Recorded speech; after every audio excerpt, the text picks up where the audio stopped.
начале XX века в Абхазии существовали только оробные дороги. Мостов через реки практически не было, пути были труднопроходимыми. Для завоевания края российское руководство стало строить шоссейные дороги в Абхазии, в частности, Сухум-Новороссийск, Сухум-Ингур, военно-сухумская дорога. Проект моста через реку Гумисту был создан в 1929 году. Строительство началось в 1932 году. Активное строительство прекратилось в годы Великой Отечественной войны 1941-1945 годов. Только в 1947 году работы продолжились с использованием труда немецких военнопленных.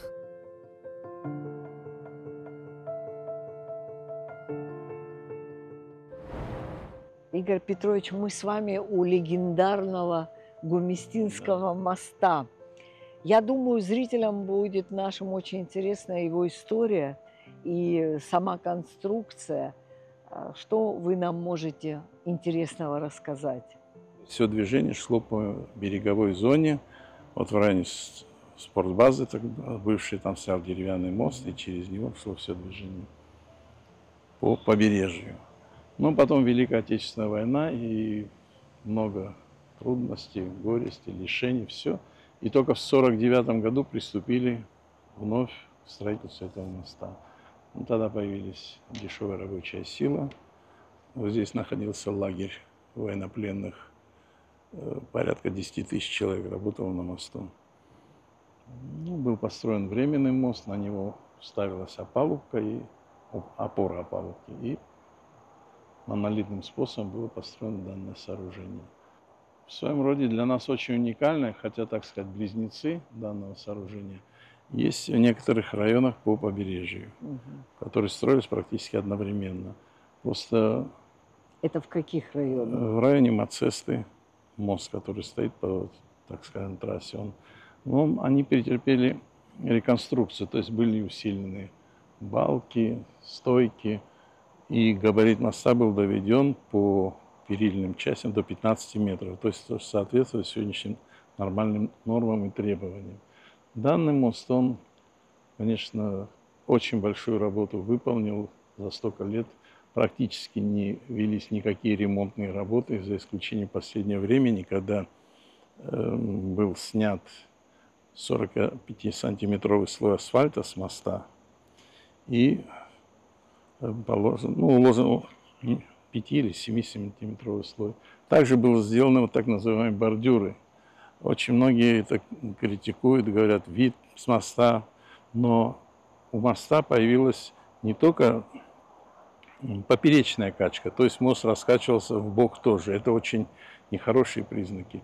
И за счет вот этих бордюров, которые установлены на сегодняшний день, если пройдем мы по мосту, поперечной качки не чувствуется совершенно. То есть бордюры убрали эту качку? Ну, они гасят, они работают как фермы. И они очень сильно армированы, сделаны с очень высококачественного бетона, связаны с плитой проезжей части, на специальным клеем арматура все. Да. И это гасит эти колебания и создает нормальные условия. Но мост все равно находится в аварийном состоянии, потому что исследовались коптерами, есть трещины по опорам, стойкам. Необходимо сделать серьезный капитальный ремонт. Вопросы уже не раз поднимались этим. И в советское время предусматривалось строительство от поворота прямо через все это ущелье на объездную дорогу. Но это вторая очередь объездной дороги вокруг города Сухум. Высота опор здесь достигала в устье реки до 101 и 102 метров. Это было очень серьезное такое инженерное сооружение, но изыскания были сделаны, проект практически был сделан, все. Но единственное, что вот опять-таки распад Советского Союза, тогда такие строительства финансировались из союзного бюджета. И потом, соответственно же, война, все это отложило на долгое время. Но на сегодняшний день очень серьезно стоит вопрос о строительстве второго моста, для того, чтобы данный мост поставить на ремонт. Скажите, а вот с точки зрения конструкции, он трехпролетный, Трехпролетный, трехарочный. Да. трехарочный, да? Мгм. Трехарочный. Во время войны были повреждены береговые, проезжая часть, но после войны мы это все восстановили, и то есть он уже вот 30 с лишним лет функционирует в таком в ранено вылеченном состоянии. Просто удобно будет строительство моста, чтобы построить его чуть ниже и использовать на время строительства, на время ремонта этого моста как двухсторонний. А потом будет выезд из города через этот мост, а въезд в город будет через новый мост. И тоже немножко создаст Это, удобство для движения. конечно, это разгрузит наш Гумистинский мост, который все-таки очень серьезно сейчас испытывает. С 1982 года он официально признан аварийным. И тогда уже ставились вопросы о создании реверсного движения, то есть какой-то поток переезжает, закрывается движение, потом с другой стороны тоже. Ну, на сегодняшний день все так осталось на бумаге. Все-таки осталось. Поэтому, говорит, что строительство рядом моста очень серьезно бы ситуацию Дало бы возможность исправило. отремонтировать этот мост. Потому Хотя что бы при отремонтировать. движении осуществить данный ремонт, капитальный ремонт, будет невозможно. Потому что все равно мост испытывает, как и положено, всякие колебания, деформации при движении транспорта. И вести бетонные работы и получать хорошее качество ремонта не получится. Выходит, этому мосту уже С 1953 года он эксплуатируется в полную силу и останавливался только вот во время войны 1992-1993 года по дню движения. то есть по меркам жительства мостов он такой пожилой уже товарищ. Ну, знаете, по советским, так сказать, меркам закладывалось в зависимости от категории дороги от 80 до 100 лет. Ну, с учетом нормальной эксплуатации, то есть он должен был бы обслуживаться, ремонтироваться, устраняться там первые какие-то повреждения, если были. Этого практически ничего не делалось, к сожалению.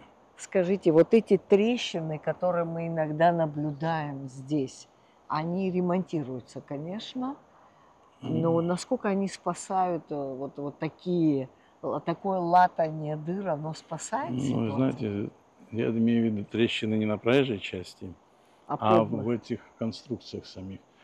Просто попадание воды к арматуре, коррозия, все это ведет к нежелательным последствиям. Ну, во время войны этот мост был таким водоразделом, да, между нами, да, и свою функцию он выполнил, но при этом очень сильно пострадал. Пострадал, да, было взорвано левобережный пролет первый. Он небольшой, там, по-моему, 9 метров полностью. И частично правобережный был тоже взорван. Ну, я, честно говоря, с военной точки зрения и необходимости не совсем понимаю, потому что река Гумиста, неоднократно форсируемая нашими соотечественниками, героями, преодолима и для транспорта. Да, есть какие-то там паводки, есть определенные дни, когда немножко сложно, она буйная, шумная, но довольно-таки быстро она успокаивается. И сказать, что мост, взорвав мост, мы бы полностью отрезали доступ там грузинских войск на правый берег, этого такой не было необходимости. Хорошо. Как вы думаете, какие перспективы могут быть у этого моста?